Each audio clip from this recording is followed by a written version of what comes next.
I've been teasing a special announcement about In the Money Plus. It's here.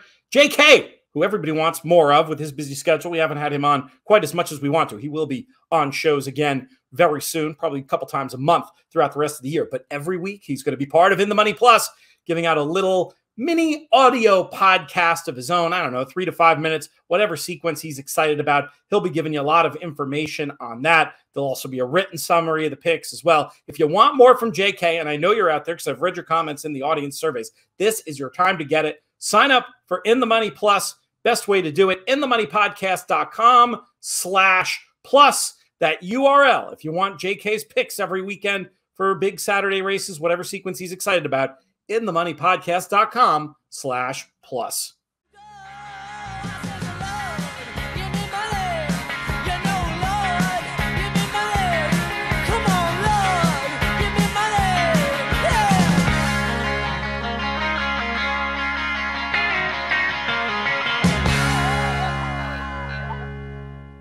Hello and welcome to a special edition of the In the Money Players podcast. This is our late week show for Pegasus Day and a pretty exciting weekend of racing all around. I'm Peter Thomas Fornatel. I'm not your host. I'm starting off the show and then I'm going to be passing the baton on to our man Spencer Luginbuhl, who you know from such podcasts as Redboard Rewind, where he does such a great job for us.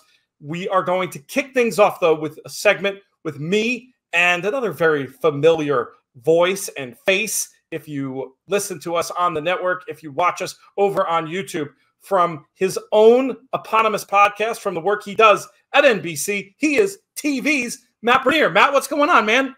I'm just trying to shake the cobwebs after a little bit of a rough first night in Florida. But, you know, it is what it is. I haven't traveled since the Breeders' Cup, so this is a little change for me. Off the layoff, and I heard you were visited in your sleep by the visage of a bear. What's going on with the story?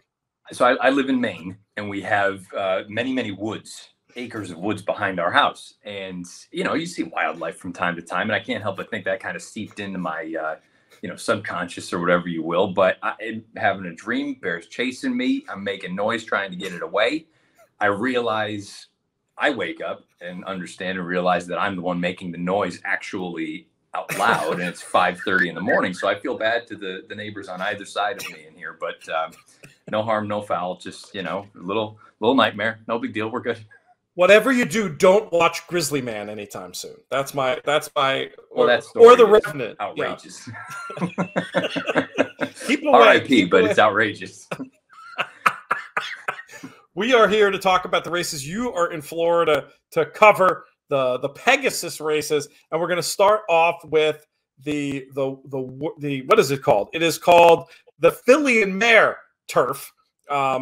Very excited to get your thoughts on this one. It's a competitive sequence of races down there. Later in the show, Spencer and John Pinder will be going over their thoughts on all of the stakes. But Matt, for the part of this stakes roundup that we're doing weekly, we're going to talk about these three biggest of the big ones on this big day, if that makes any sense. But who do you like to win this edition of the Filly and Mare Pegasus Turf? Yeah, and if it throws you for a loop, this is the first year they're running this. It's been renamed from the Marshuas River, and they've changed the distance slightly. But for all intents and purposes, they've just added it to the Pegasus calendar. There's a lot of speed in here. I think that's the first thing that I look at. You've got a number of really talented fillies and mares, but many of them share similar running styles. I thought it was an opportunity anyway, especially knowing as we go on later, and we'll talk about it, maybe to shop around for a price. Gift list, I don't know if she's going to be ready off such a lengthy layoff, but I loved what I saw in her 3 United States starts last year for Brian Lynch. She was a 3-year-old. She had a wicked turn of foot. She ran into 3 races with no pace. She was able to win one of them. That was the Edgewood at Churchill on the Kentucky Oaks undercard. I just think there's a lot of talent here. Again, I have no idea if she's going to be ready to fire off such a lengthy layoff against a pretty salty group. But from a pace standpoint, she's going to get a great setup. Do with it what you will. That 57-1 bullet 2 works back at Palmettos. I mean, that's cooking with gas. So I'm going to assume there's something there. The distance won't be an issue. And I have to be honest, I know she's never run on it really at any point. I think she'll appreciate firm turf. And it sounds like that's what we should get on Saturday afternoon. So gift list, the number 5, she's 15-1 in the morning line. Who do you like to run with her in this spot? Well, The tough thing is there are so many horses in here that I'm a fan of. Lady Spitespear is one that I've long liked, but she's going to be forwardly placed. Sweet Melania I've had success with. She's another one, though, that figures to be up among the initial pace setters anyway. I suppose you can look at a horse like Shifty She, who's also a pace setter, but the form that she's been in recently makes me think that maybe there's something there. She can get a piece of this thing.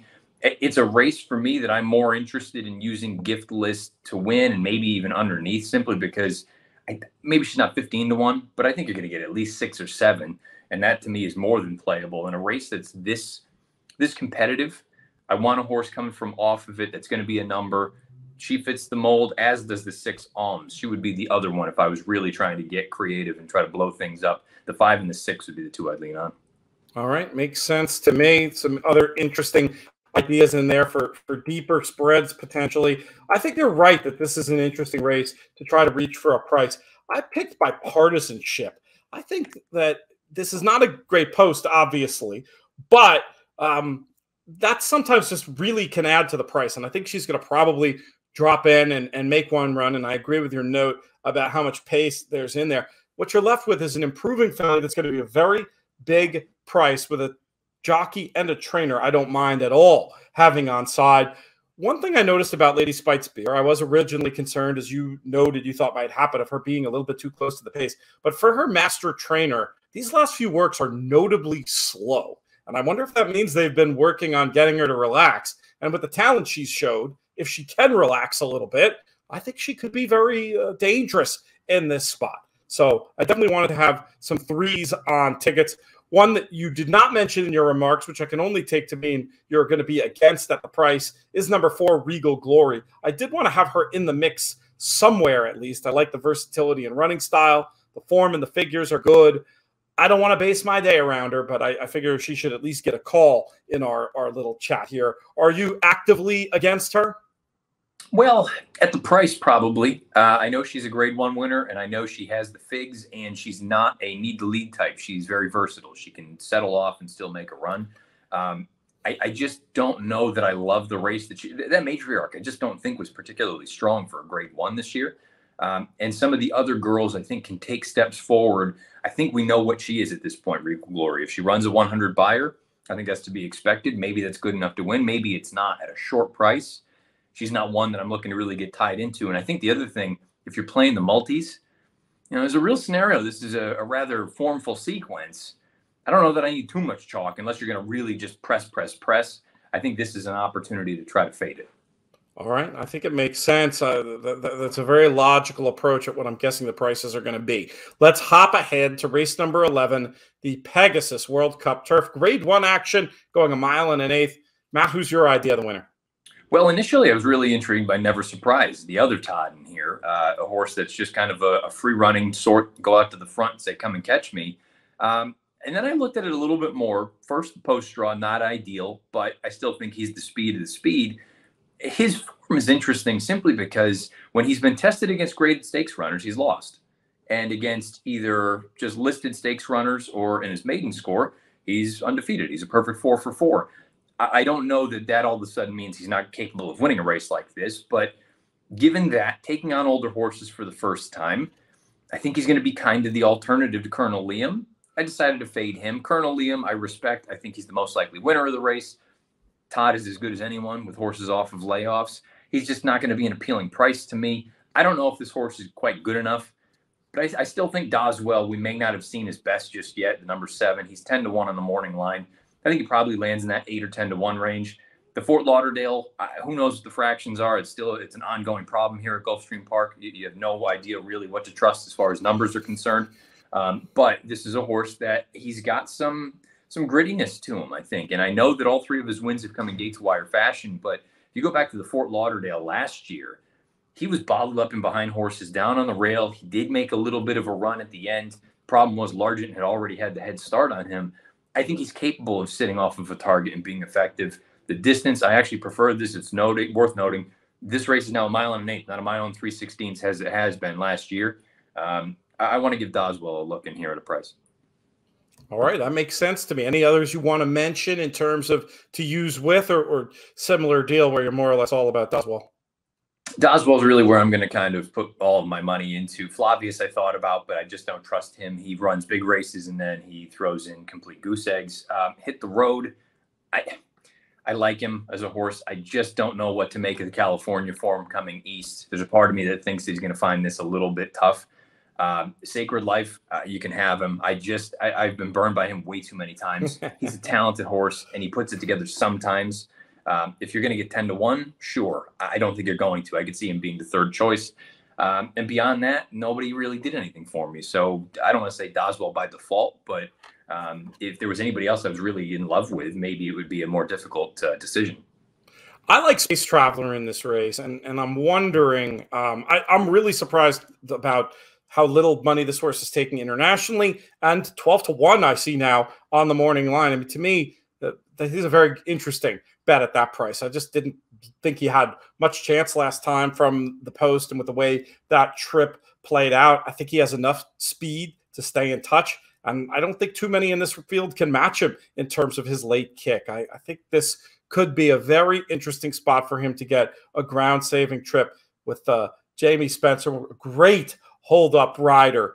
Think Rosario in the finish sometimes with Spencer, and you get the picture. Hopefully he won't be too far back with Spencer up. That would be maybe my one concern. I am going to give Hit the Road a try. Just a horse I've always liked, who I think could get a good trip in this spot. I mean, I talk about the difficulties for West Coast horses shipping east a lot, but for some reason I've always had Hit the Road in an exception bucket on that one. We'll see how it plays out. I'll back up with the two Pletchers and have them over the two prices in exactas and whatnot, but I've got 1-5 on the A line, 6 and 12 on the B line in the Pegasus World Cup Turf, which brings us to the big one. We'll start with the most basic question, and so far, everyone I've talked to about this race sees it as a match race. Are you the same, Matt?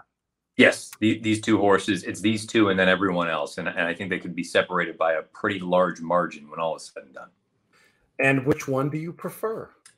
I just think Life is Good is an exceptional talent. And that's not meant as a knock against Knicks Go. I think there are a number of things, though, that I can point to Life is Good and say, that's why I'm going here. I don't think we've seen his best just yet. I mean, this is a newly turned 4-year-old. He's still lightly raced. If you want to bring up the pace situation, and it has to be a talking point, I think Knicks Go is absolutely dependent on the lead. Life is Good has yet to prove that he can pass horses, but his disposition and his professionalism would indicate to me that he's capable of doing so. The difference is, depending on what you look at, Life is Good is actually faster early on than Knicks Go. And if that's the case, if he outfoots Knicks Go early on, I think the race is over. Because I don't see him stopping at 1 1/8. I don't think distance is going to be any issue for him. And Knicks Go, I just firmly believe. And until proven otherwise, I don't think he would pass anyone. So I think it's going to be really interesting to see how the break goes. I'm not opposed if Irad wants to take up sort of a flanking position off of Knicks Go and take your shot.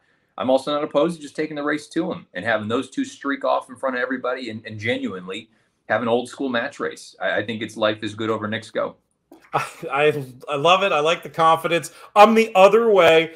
I just don't think Knicks Go can let Life is Good get in front of him. I think it will be an old school match race. I think they'll go as fast as they can, as far as they can. And for a couple of secondary type softer reasons, I think the advantage in that scenario might be to Knicks Go. I'm not too concerned about Life is Good being able to get the distance. I'm guessing the rail's going to be good, and if that helps even, a quarter of a length, that's going to be very, very tough for anybody to beat Knicks Go. Also, the fact that this is it for Knicks Go, whereas Life is Good is the start of a campaign, I think that could be an advantage to Knicks Go as well. I wouldn't be shocked if you're right. I can't wait to see it.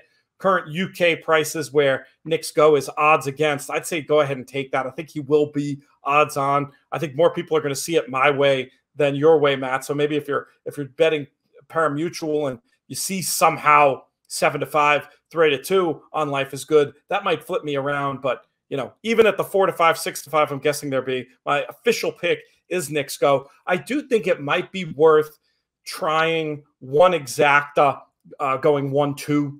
With the idea that if I'm right, and hey, if you look at it your way, maybe you go 4-2. The idea that these guys are going to go so fast early that I think one of them will crack the other and go on. And I do think Chess Chief is a little bit interesting to maybe come running and maybe pass one of the big two tired at the end. I just don't think this is going to be an opportunity for the two speed riders. A lot of times when it's two speeds, they back it down and it's a two-speed number around the track. I really think this is one where they both need that lead. They both have to go. I think we're going to see an old school throwdown heavyweight title fight. I'm hoping this is a race we could be talking about for a long time, for good reasons, for the way that it's going to play out on the track. What do you think? I have a couple of things. I have a sneaky feeling. I might be wrong, and you just alluded to the wagering overseas. I think Life is Good might be the favorite over Knicks Go, and it'll be very close. It'll either be 4-5 in evens or even in 6-5. I'm hearing more and more people say that they just think Life is Good is going to get the job done. And I mean, is it going to be the Breeders' Cup Classic all over again, where the fastest horse on paper gets disrespected, somehow goes off at a number that he shouldn't have gone off at, and goes and wins with Knicks Go? It's entirely possible. So that's one piece. I think this is a good wagering opportunity maybe you're not somebody who typically plays the superfecta. I think, to me, this is how I'm going to approach the race. Key those two on top. It reminds me of the Breeders' Cup Classic a few years ago with Arrowgate and Crum. Key those two, first and second, and then pick one horse that you're going to key in third and fourth. And for me, that's going to be Stiletto Boy. I don't think he's a one-turn horse, and I don't think he ran terribly in the Malibu behind Flightline, who was 100 lengths in front of him. I think he's a better two-turn horse. If you look at his last two-turn races, they're both 99 buyers. If he moves up into that sort of low 100 range, I think that's better than really anybody else in this field is capable of. So the way that I'm planning on laying it out is Knicks Go, Life is Good, Knicks Go, Life is Good, Stiletto Boy, all, and then just flip 3 and 4. I think that play is like $8 for $1. You can really press that up, and basically you're saying, okay, if those two are far and away the best in the race, all you need Stiletto Boy to do is run third or fourth, and you're cashing. And it just depends on how hard you want to press it. That's how I'm going to go at it. It's not going to make you rich, but I think it's a way to bump up a little bit of value into a race that, on paper anyway, looks extremely formful. Well, that's an interesting idea, and I like sharing that concept and that type of ticket with the listeners who might not typically approach the Super that way. I think it's clever. So, Matt, I know you have to go, but tell people where they can find you this weekend.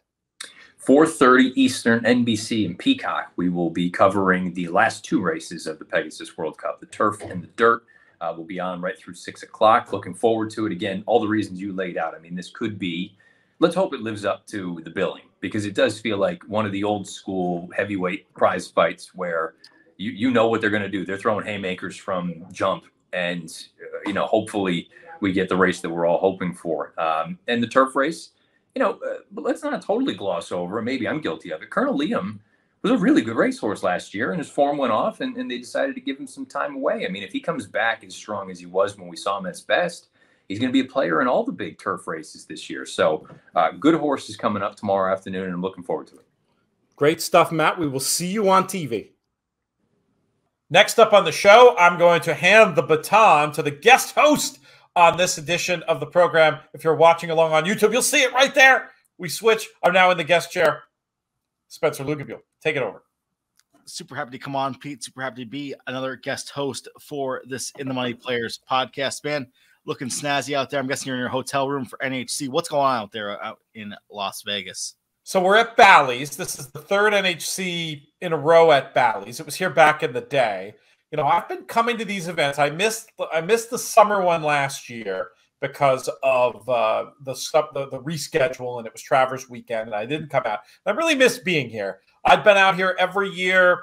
I think 14 was my first year, and in those first several years covering the event for the DRF over at the TI here. This is my hotel room at Bally's, and it's going to be more than 500 players playing for a first prize of, I haven't seen the final prize structure yet, but it's going to be something on near $650,000, $700,000, $750,000 and a couple million in the prize pool overall. It's going to be a lot of fun. It's their own format, which is a mythical two-win place format, which say what you will about it, but it does give a chance for these underdog little guy or little gal stories. We've got 2 days starting today, Friday, and then the field will winnow down after the first 2 days. The top 10% will continue on to competition on Sunday, culminating in a final table to determine the winner. A lot of great contest players in here from all over the country. We did the pregame show a couple of weeks ago. Folks are interested in more info about it. But yeah, I'm looking forward to it. It's good to be back here. I wish I could be in two places at once and be in Florida. But, we've got that covered for you on the network, and I'm out here in the desert. 500 seems high as well for amount of players. Do you remember what like the max was that you remember since you've been on since 2014? I feel like pre-pandemic 21, I think it was – I know they cracked 600. Yeah. So with being a COVID world and all that, and a lot of people, still hesitant about travel or whatnot, I think they're probably happy to be back where they are in terms of numbers. I think as well, someone for me coming, just from the pari-mutuel world, I'm super excited to get in tournaments this year. What for you do you think is kind of the best way for people to try to qualify for the NHC once they see this kind of stuff and want to do it for next year? Without question, the live qualifiers are the best in terms of value for your money.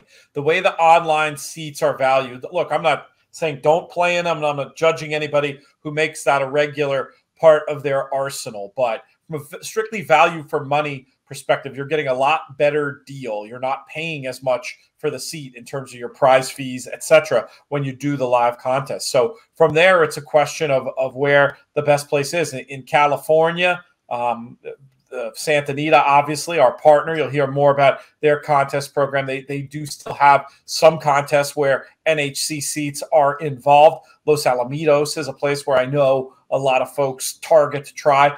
All over the pregame show, we had people talking about the Hawthorne contest where you don't even pay an entry fee. Those are just added to the prize pool. Those are the types of opportunities I'd be looking for. There's so many great contest opportunities out there. This NHC, though, it's a fun event. It's the closest thing we have to a horse player convention. And there's a lot of people who come here once and they set it as a goal for every year. At the end of the day, it probably depends on what you're looking for from your horse playing. But if one of the things you're really excited about is the opportunity to travel and the camaraderie with other players, the NHC is definitely a major.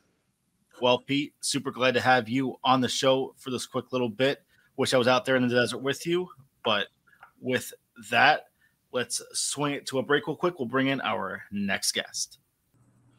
Today's show is brought to you by our friends at Adelphi Racing Club. Adelphi is a racing club of like-minded people who enjoy racing and the camaraderie of being a part of something bigger than themselves, a true horse racing community. Adelphi's founding partners have all owned horses in other partnerships and syndicates as well as on their own. And the overarching goal with the Adelphi partnership is to blend the benefits of solo ownership without the administrative hassle with the thrill of the partnership experience. Adelphi offers an interactive ownership experience with real-time access to other partners, trainers, bloodstock advisors, and other members of the team. Adelphi partners receive frequent multimedia content on their horses, including videos, photos, and partner-only podcast content that we here at the In the Money team are going to be very happy to provide, as well as premium on-track and off-track hospitality experiences. There is an exciting class of yearling prospects by horses such as Street Sense, Laoban, Frosted, and Taprit, and there's a brand new claiming and private purchase partnership as well. Join the club. Get in touch. You can reach out directly to Matt at AdelphiRacing.com. You can follow on social at Adelphi_racing on Insta and at Adelphi Club on Twitter, or just go to the website. It's AdelphiRacing.com. Very happy to have my next special guest on for this In the Money Players podcast. It is the Daily Double man himself, John Pinder, doing some wonderful work for us at Gulfstream Park with these write-ups. How are you, man? I'm good, Spence. You? Oh, I'm sorry, Mr. Luginbuhl. That's right. I got it. Damn, he already forgot my name. Now it's how pumped up are you right now for this Gulfstream card? Man, it is packed. It is packed. Yeah, and big NHC weekend. I've got barbecue cook-off here locally, so lots going on. Excited, lots of irons in the fire, if you will, and yeah, ready to find some long shots in these huge, good competitive fields we got here at Gulfstream.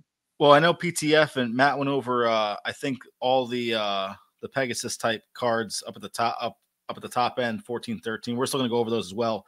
Let's start off with race number 5 from Gulfstream Park. It is the Grade 3 La Prevoyant, 1.5 miles on the turf. What do we like in this one, John? In here, Spence, I was gonna try and play against Always Shopping.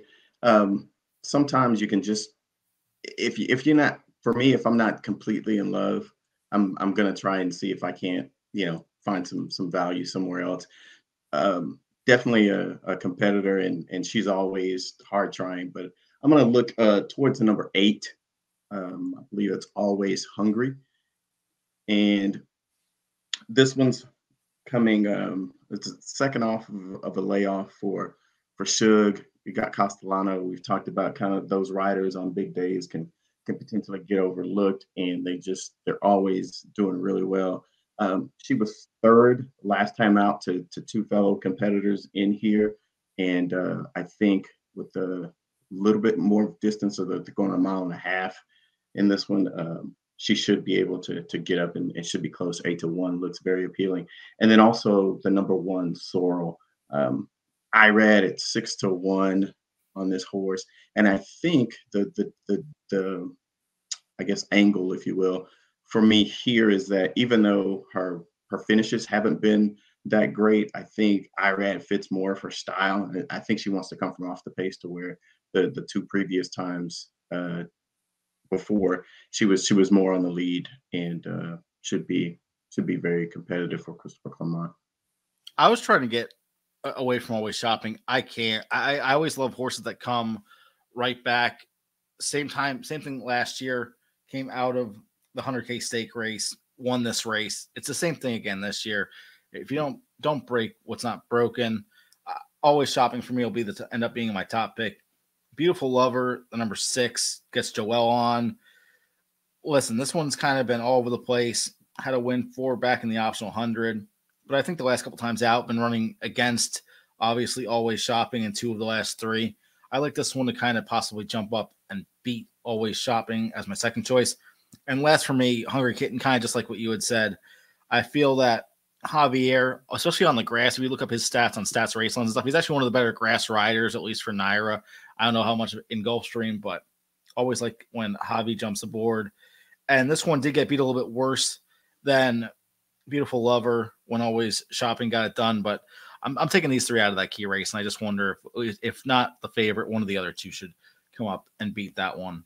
Let's move on to race number 7, that being the WL McKnight, another grade 3, 1.5 miles on the turf as well. What did you like in this one, John? In here, it's again, it's a huge field, very competitive. Glenn County should be, she's very game, but could face a lot of pace pressure, I think, from such a large field. So I'm going to try and look for value, as most of us do most of the time. I'm going to go start at the inside with Temple. This runner is very versatile. I like the inside draw. I think that he'll be pushed along and be able to be, where he should be to make a run towards the end. It's very dangerous and shouldn't be overlooked. I looked up a stat where Ruspoli and Maker are at a solid 28% combo when they get together right now. So that's something that drew me to that one. And then I'm going to go for, I don't know, maybe somewhat of a big long shot potentially in number 3, Farmington Road. This one, it was one of these races, a couple of races back, really caught my eye. It's always hard trying, 5 years old now, and has a similar story to a lot of these in here. Of course, they were on the Derby Trail, and now they're switching services and trying to find their second stint at racing, if you will. And I think just on the grass, he's been competitive. Second time out for Rusty Arnold is something that I like too, and gets Jaramillo in the saddle. So I think be up close and in with at least with a chance at 15-1. So, yeah.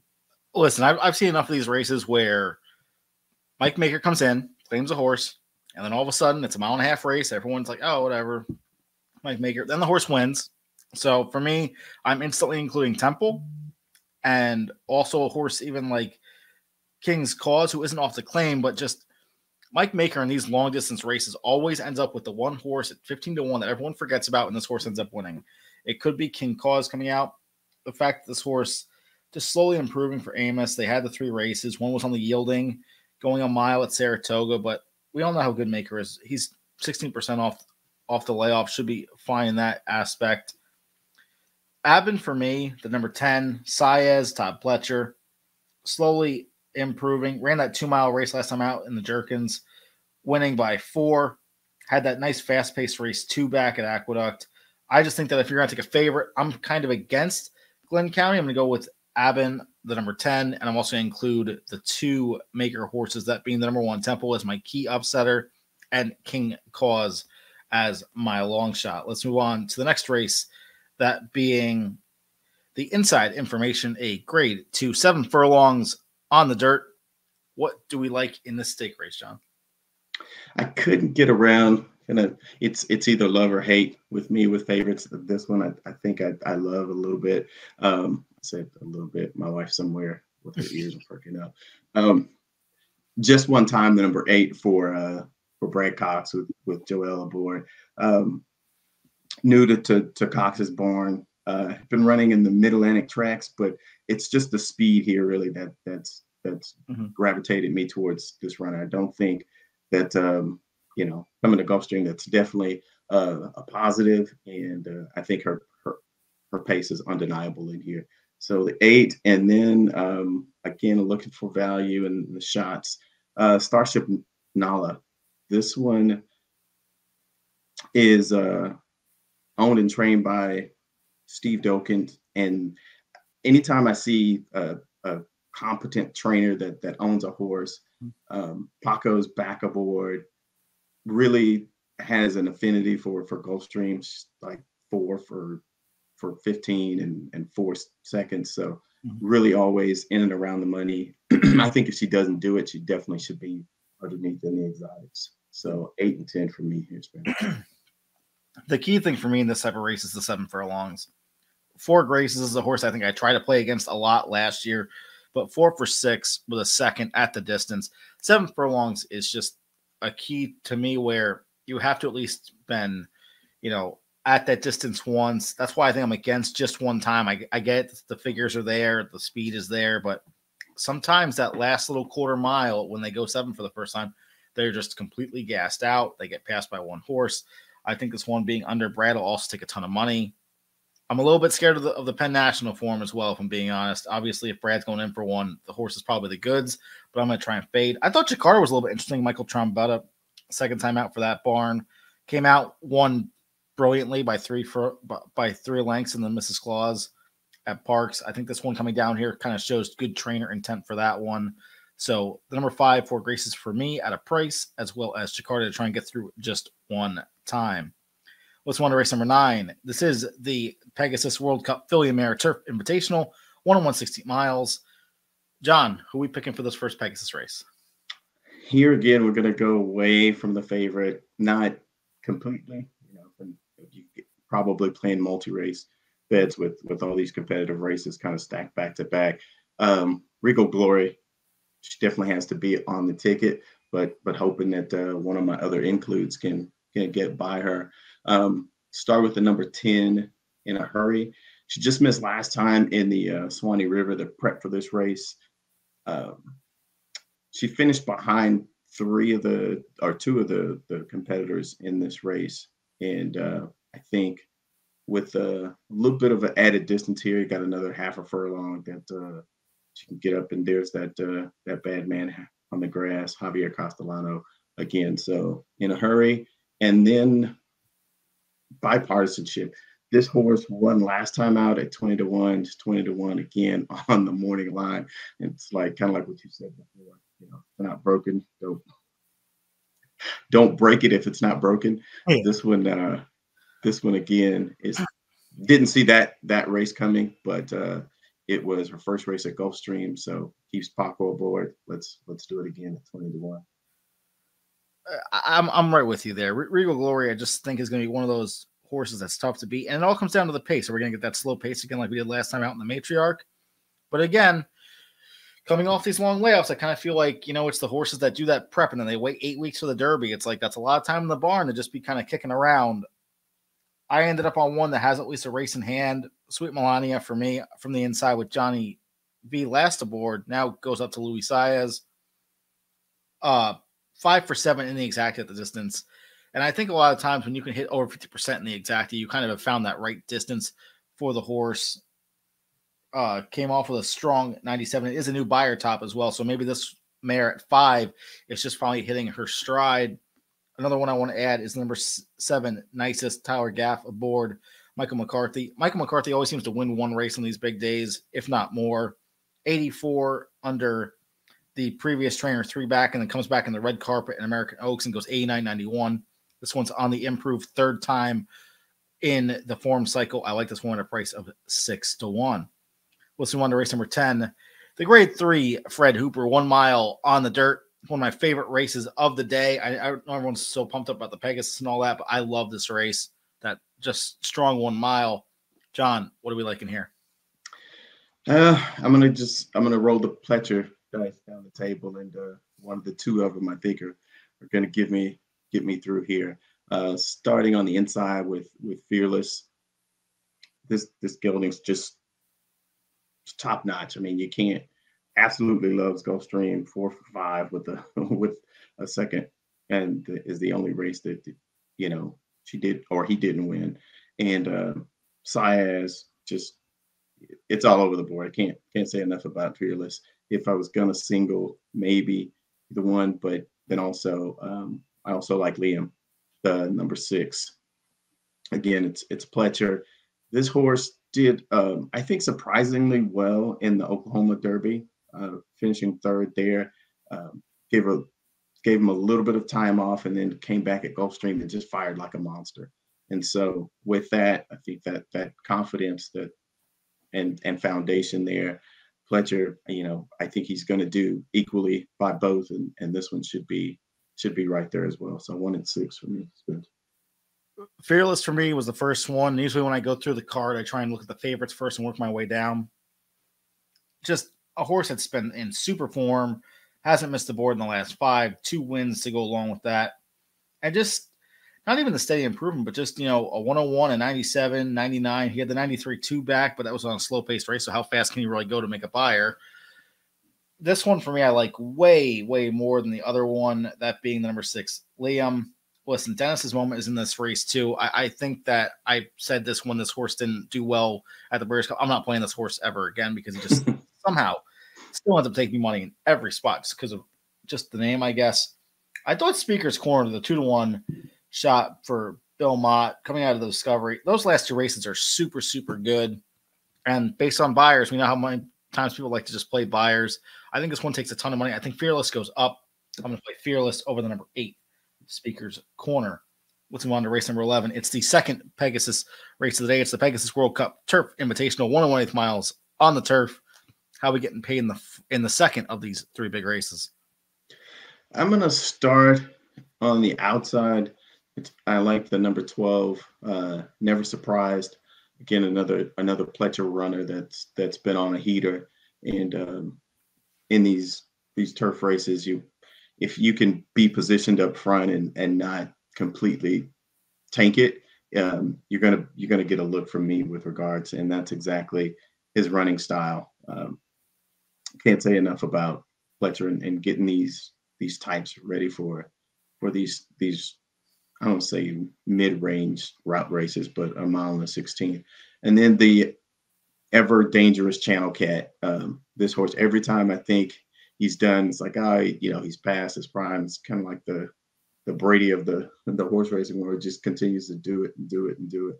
So been off form a little bit, but again, if he can get a breather up front, he's always dangerous. And Joel gets back aboard, and I kind of like this on that horse. Those would be the top 2, and then I've got 2 speed horses I really like. I'm going to go and potentially look at the best closer on the field. I know that's something that PTF always talks about, having the bookends with speed or pace and then closing. And for me, that's number 3, Flavius. Michael Maker trainee, coming from or brought over from Chad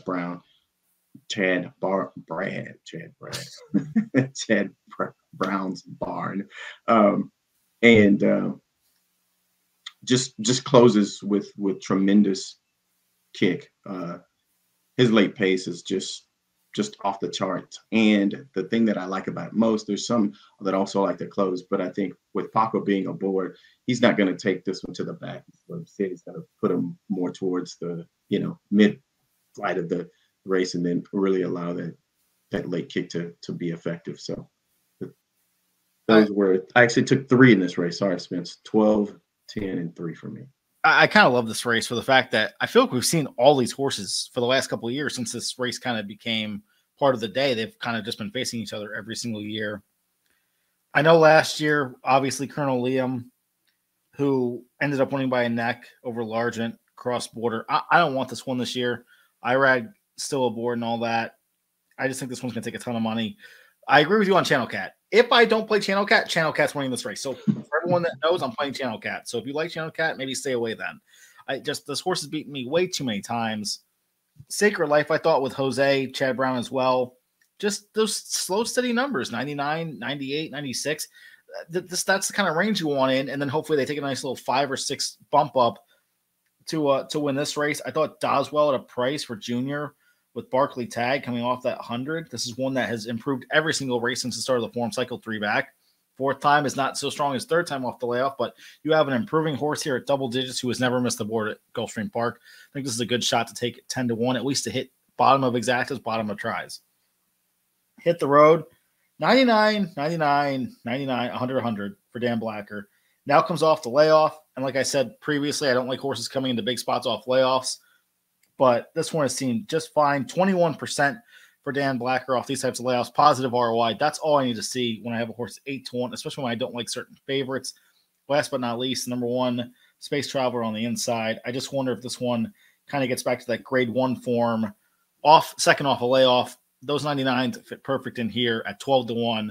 I think it's going to be bombs away in this Pegasus World Cup Invitational turf for this year compared to years previous. And let's break it down in this last race. The Pegasus World Cup Invitational, 2-horse race. You've been hearing it all week. Knicks Go and Life is Good. Which side of the road are you on for this one, John? I think the Champ is going to prevail. That's who I'd lean on. If Life is Good outdoes him, then good on him. But I just, my money is on Knicks Go.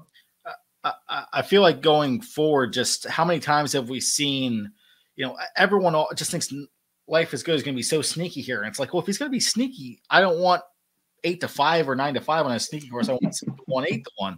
This is a 2-horse race.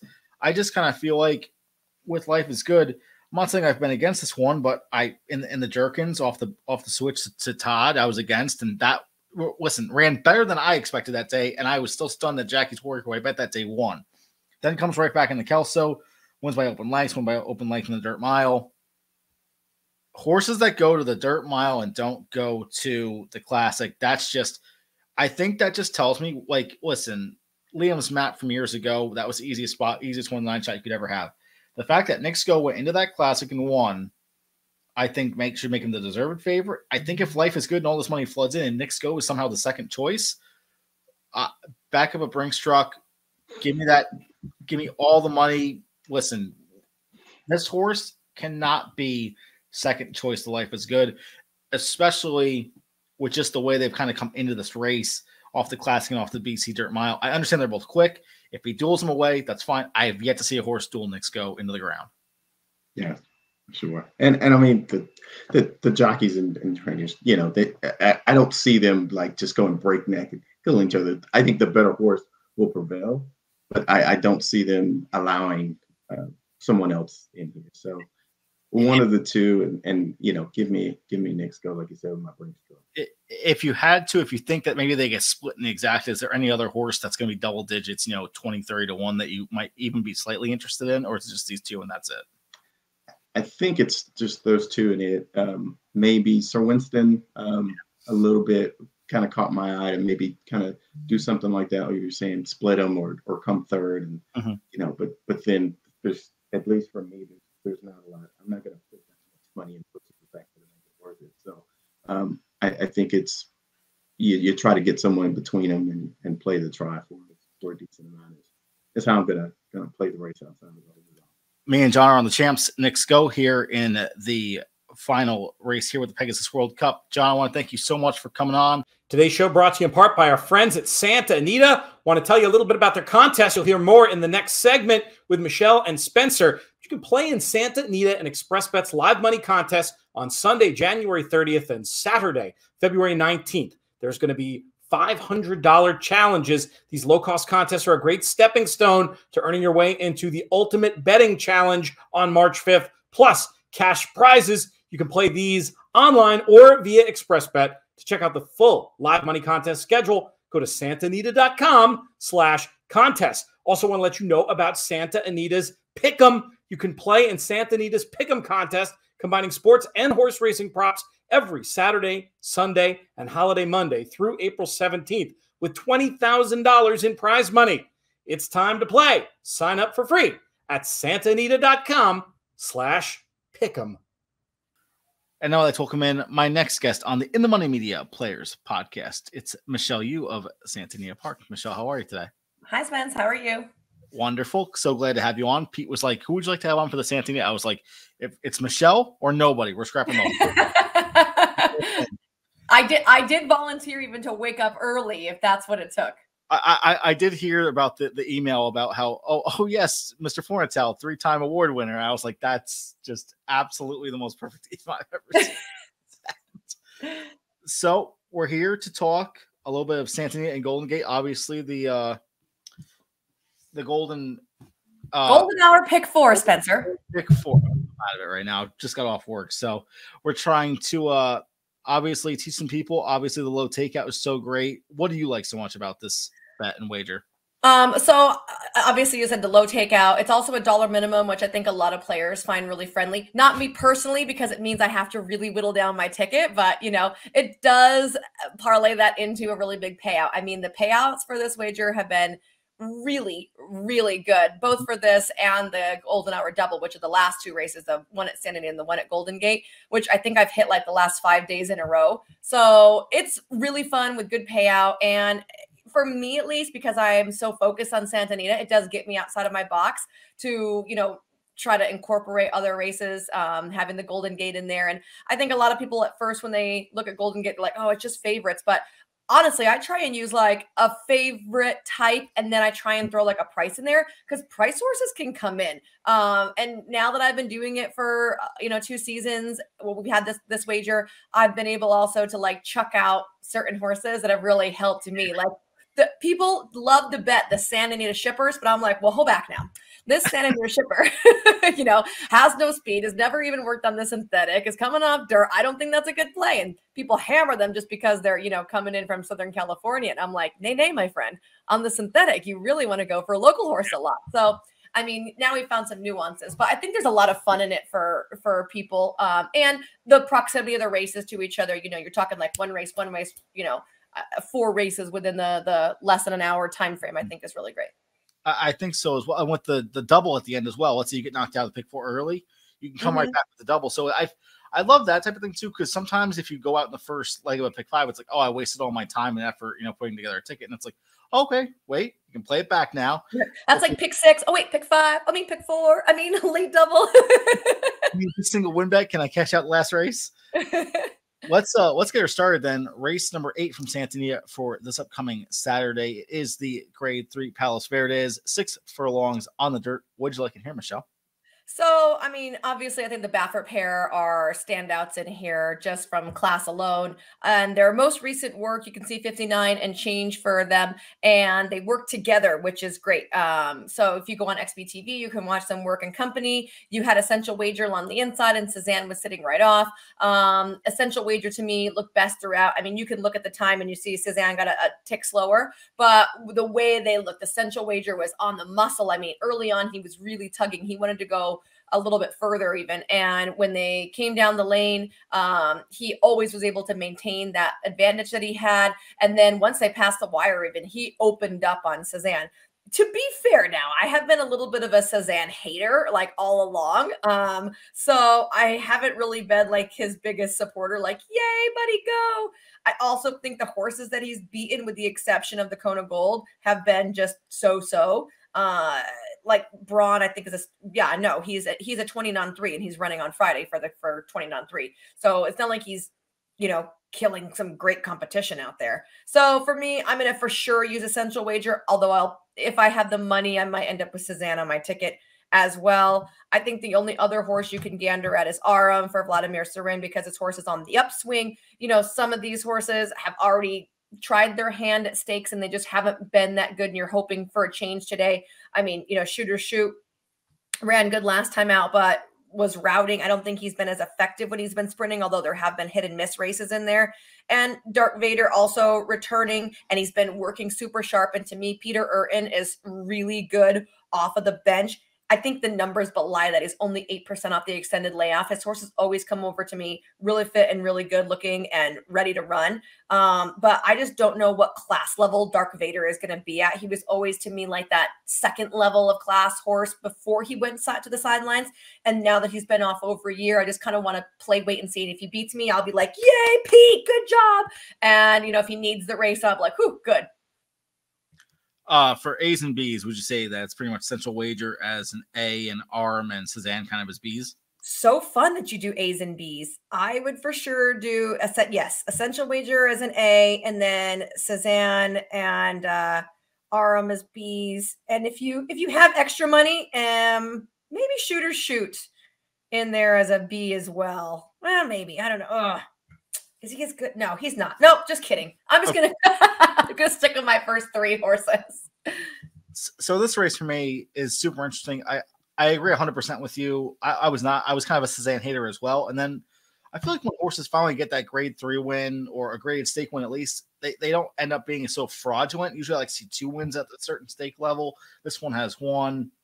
The last 2 races are just so good. It is a big jump in a buyer figure from an 86 to a 101. Then there was another layoff, obviously for the year, and then came back in the Kona Gold. Now there's another one. There's so many layoffs with this horse. That makes me kind of nervous. I'm going to go with one other in this race. Aram, we're pretty much locked and loaded in this race. The Saratoga race under Pletcher, that was the races 2 and 5 were split editions of made special weights. Race 5 was so much stronger that day. He ran 4th. Now he comes back in that optional 40, runs great. Pretty much runs the same race in the optional 80 N2X, but I think if this one can make a jump up, I really, really like Aram here in the Palos Verdes. He is going to need to jump up. That's the key, right? Like, I mean, the horses he's beating in the allowance races are not close to even the worst horse in this field. For sure. Let's move on to Golden Gate, race number 8.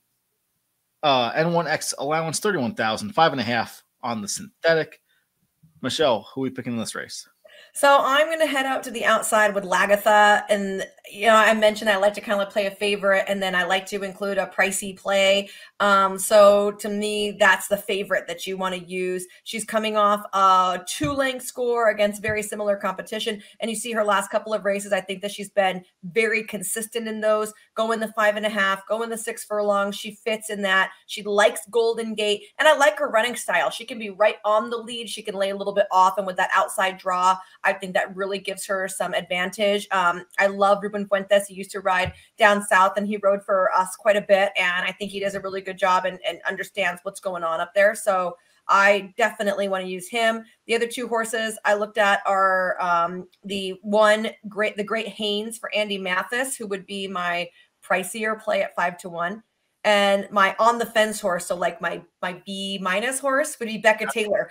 I know I told you guys, don't bet Southern California shippers, right? But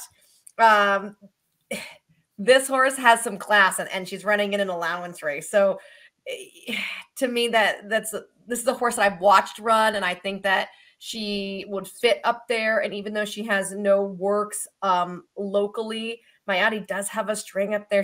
There's some things to like about her, but she's still not a perfect like A horse for me, right? If we're going to ABC, like she's kind of a B- if you have some money, like chuck her in. But I would not ixnay my first 2 horses in favor of her. I much prefer Lagatha, and then the horse that's been chasing her all the time is the Great Haynes, because sometimes those horses can just flip flop around. I kind of feel like I had to go deep in this race as well. The Great Haynes will start off with this one from the inside. The last race, N1X, this one's shown to be on the improve. Ran a 77 Albert on the turf, 3 back. But these 2 races are just fit fine where the Buyer par is and everything else. I like the Great Haynes. Annie Graham kind of has a horse for course angle for me. 4 for 5 in the money, 2 wins at Golden Gate. Also good off the layoff for Stephen Miotti. 15 tries, 33%. Huge at $3 ROI. Anything off the layoff with this one. Didn't run too well on debut. Didn't run too well off that first layoff, but I think maybe have finally found the surface for Annie Graham, the number 2. Grinning ear to ear. This is just a consistent type. You toss out those turf races. The numbers are still there, 72, 73. I don't want to get beat by a horse like this. But does she do at this level? I like Grinning ear to ear as a horse, but I just don't know if she's like good enough at this level. And honestly, I think 5.5 is too short for her. This one for me is kind of like my D- horse, the one that is going to end up as a B on my ticket. So I'm with you. This is just a race where it's like, if I'm going to go 3 deep and I do like a 4th horse, I'm just going to go 4 deep and hope that, I'm not going to get beat by the 5th and 6th horse that I thought. Last horse for me, just like you had said, Lagatha, if I'm going to pick the one, I have to pick the horse on the outside that's been beating this one. And I'm hoping, obviously, for maybe a bit of a price. If not, I back up into Lagatha here and we see where we go from that spot. Wait, can I say this is so funny? Like, you're so nice to me when I pick my horses. You're like, great job, Michelle. And me, I'm like, Spencer, hold on. Let me fight with you about the horses you picked. Listen, this is all going back to Red Bull Rewind when we argued over condition book stuff. And I had to go to therapy for 3 weeks afterwards. But more for Red Board Rewind later. Let's move on to race number 9 for Santa Anita. Is a maiden special weight, 1 mile on the turf. What are we putting on our tickets here, Michelle? Okay, so definitely want to use the 2 in here. Give me Mo Baby for Richie Baltus. Brice Blanc's been back riding, and I know he works a lot of horses in the morning, and I'm pretty sure he's been working this filly for Richie. She's going to take the blinkers off. She gets Lasix for the first time. You look at her first 2 races, and they were good. They were both in the East Coast at Kentucky Downs and then at Keeneland. Did not get firm surface in either one of those. She came to Del Mar, and she got absolutely annihilated that day. I know some people are going to say it's because it was on the firm going or whatever. I don't think that's the case. She obviously went to the sidelines for a little bit after that. I just think that, things did not develop her way, and Richie's really good at deciding when a horse needs a break. And so I like Gimme Mo Baby here. She's actually going to be my top pick. And then I like the pair of McCarthy's, the 3 Duvet Day. And this horse was 4th in the U.S. debut, coming out of a race that was won by Miss Maddie B, who ran, I think, 3rd in the stake the other day. And then towards the outside, the other McCarthy, the 9 Exit Soul, who was 4th, first time out on a mile on grass. The horse that beat her, I got a gal, was a Peter Urton horse who had been absolutely touted in the mornings and just had not thrown it together on the race days. And then they put her on grass and she was unreal. I think Exit Soul unfortunately drew the rail that day, didn't break great, didn't have a clean trip. And then when you don't have a lot of speed early and then, you're going to get kind of pushed around and down along the inside for that first trip, I think she can absolutely move forward. So I want to include her as well. For me, the McCarthys are kind of where I wanted to start in this race. Duvet Day. I'm not one that when they don't win, when they come from overseas, that I like to kind of bet second time out. I think I'm starting to change that mentality where I'm going to give them at least 1 or 2 more starts even after that. Mm-hmm. Had Jose Ortiz on, now gets JJ Hernandez. Pretty much everyone's going to say, oh, maybe it's not a proper jockey switch or it's, maybe a bit of a downgrade. I know how good Hernandez is out there on the West Coast. I think as well, we know how good Michael McCarthy is off certain layoffs like this. The turf numbers say 13%, but when you look at that first Lasix, 27%. And with all the Lasix news that still happens with certain stake races or maidens and all that, I think that's really important.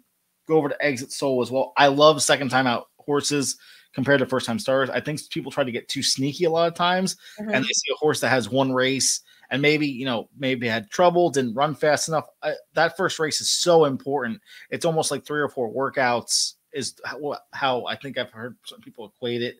So I want to use both of them. Last but not least, Annie's Song, Flavian Pratt. Mark Latt for me has always been that dirt sprint type, but I think if I'm going to use the other 2 horses, this one's buyers fit right in there. I'm going to go 3 deep here with Annie's Song Duvet Day, and also Exit Soul. Okie dokie. I know I threw off Annie's song.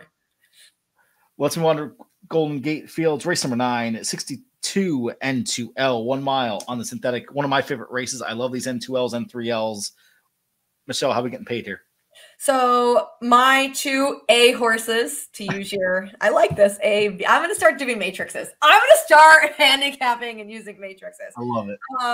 For sure, the 4, Mango Tango for Victor Trujillo.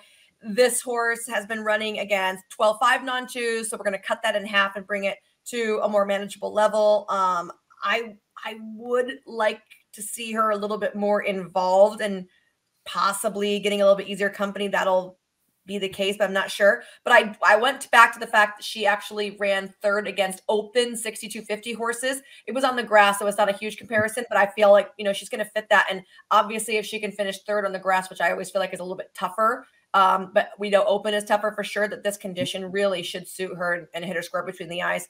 I also wanted to use the 6 Sunset Star. That's my price horse.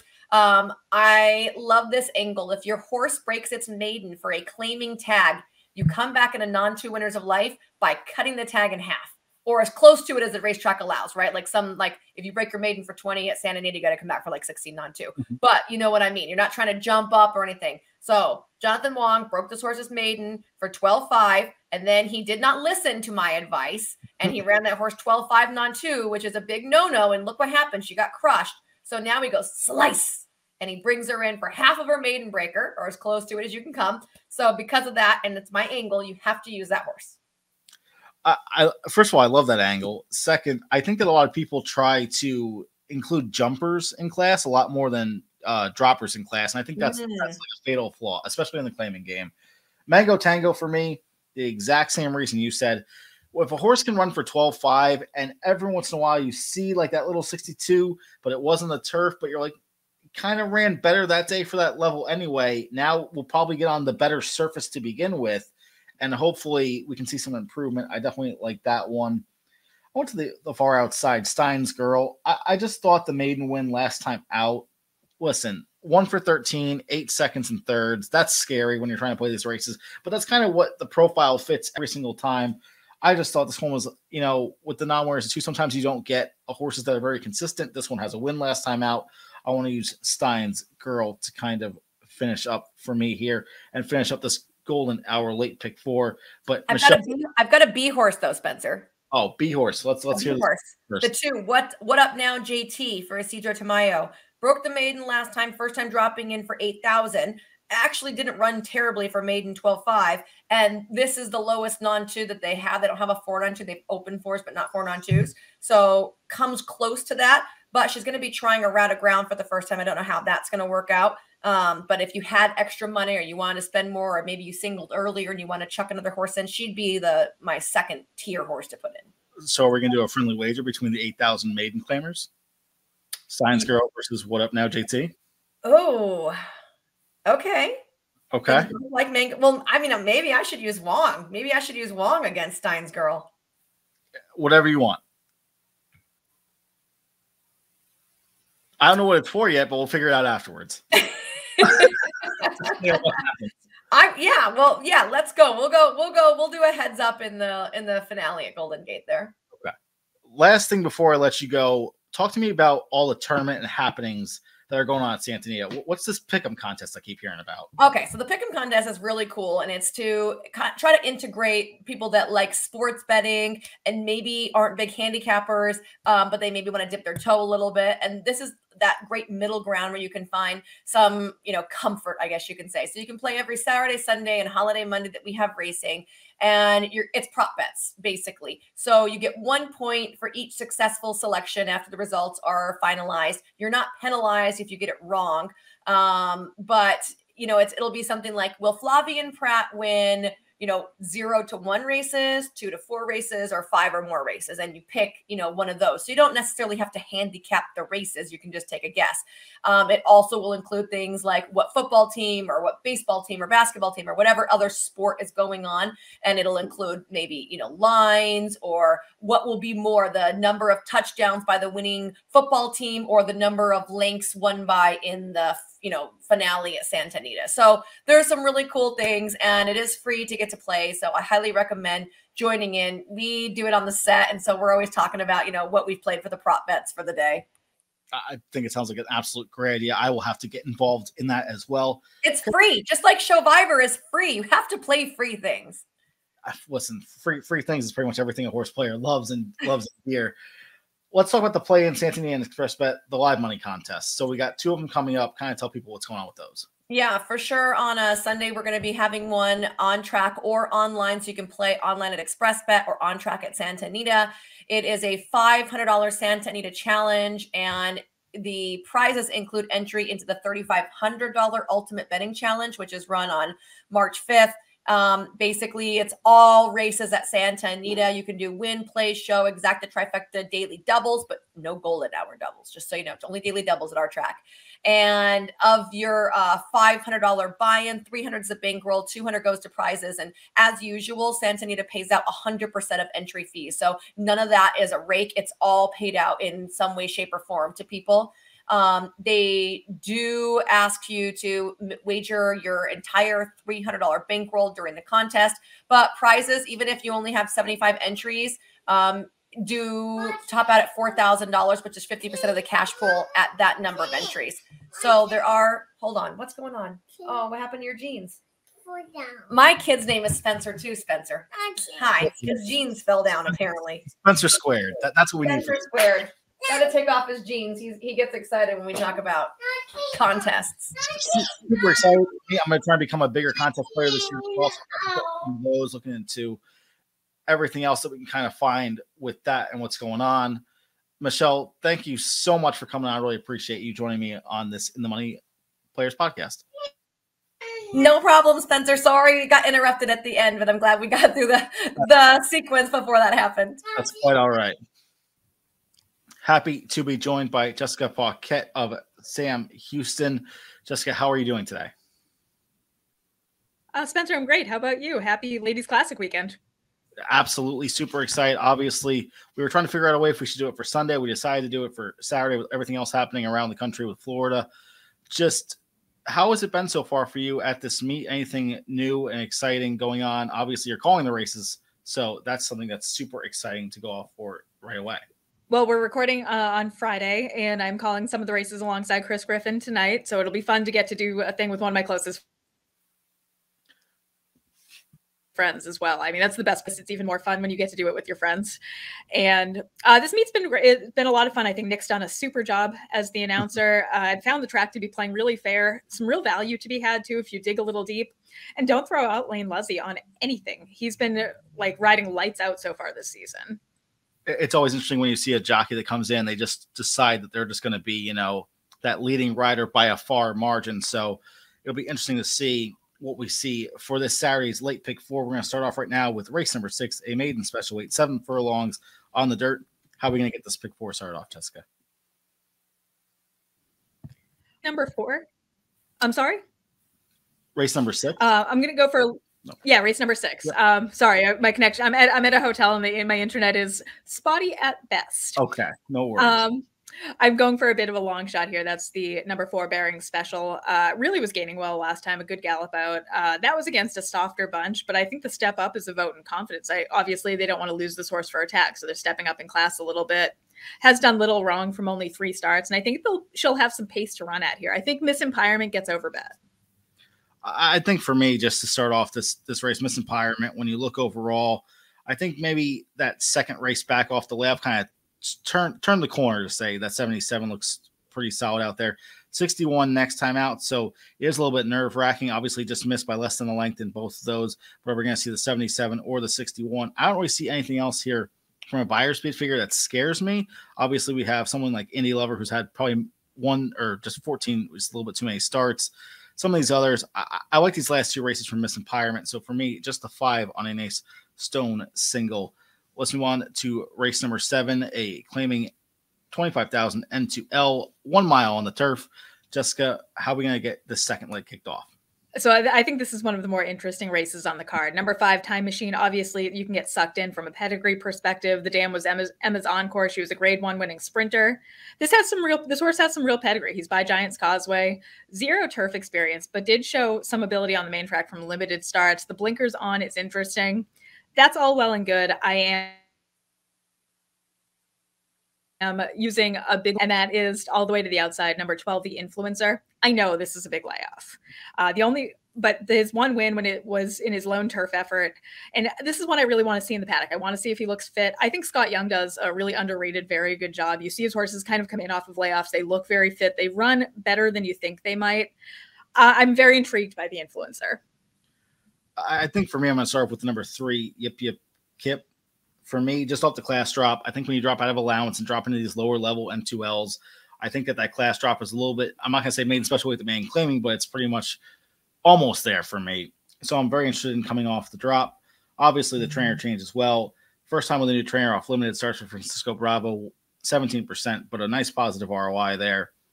Ariyama as well. Maybe not up to the best start, but I've seen him ride very well at other tracks, so I definitely like this one at 7-2.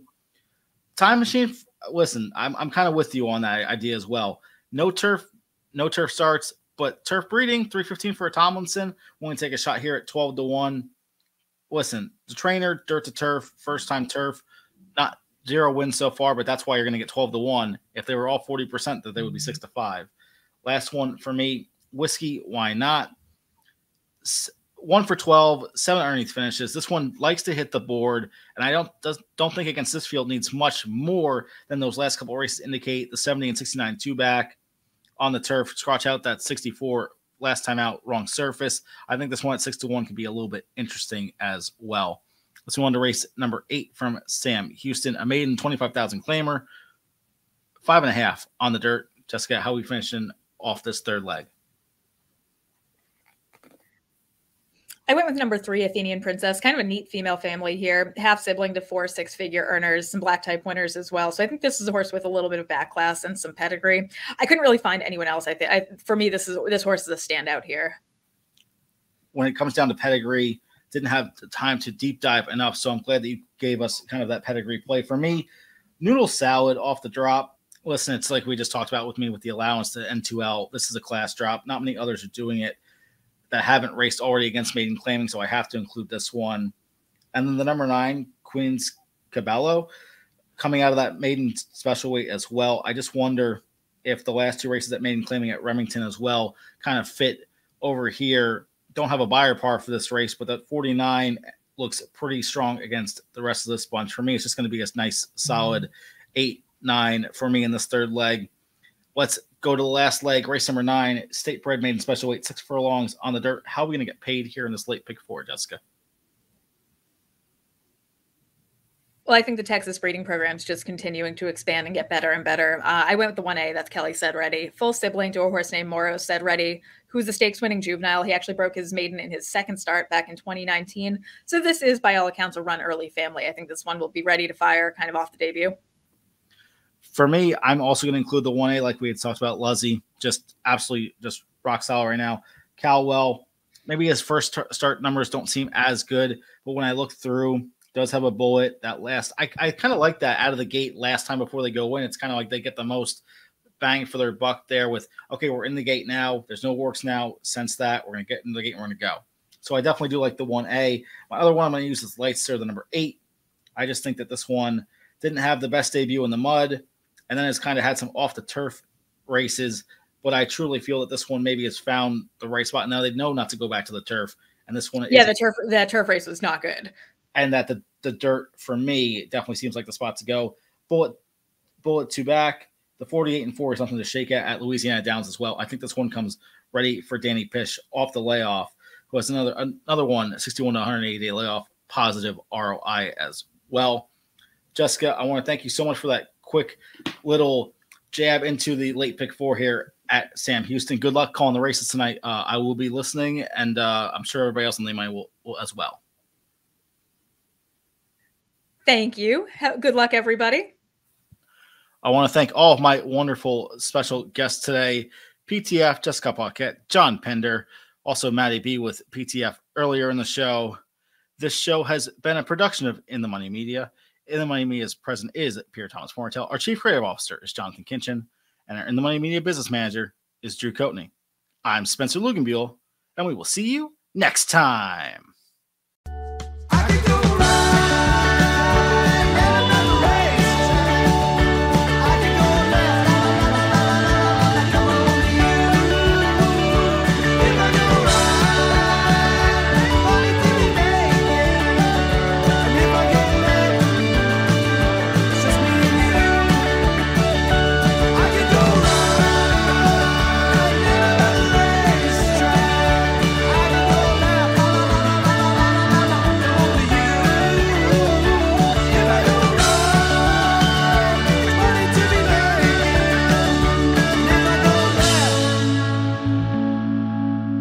Just me